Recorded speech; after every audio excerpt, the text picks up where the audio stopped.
мақомот дар амрико гуфтанд ки вируси WannaCry то рӯзи душанбе ҳазорон компютери дигарро олуда карда ва дар 150 кишвар паҳн шудааст.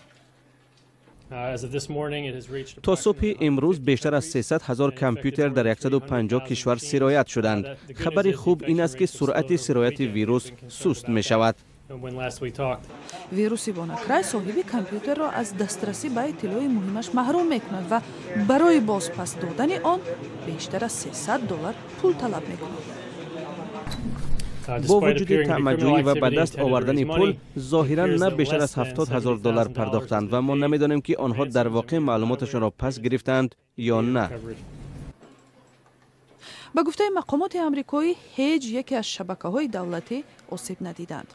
ویروس WannaCry و یا گریه روز جمعه 12 می به سیستم‌های کامپیوتری در سراسر جهان سرایت کرد و کاری بانک و نهادهای دولتی، بیمارخانه‌ها و حرکت نقلیات را به هم زد.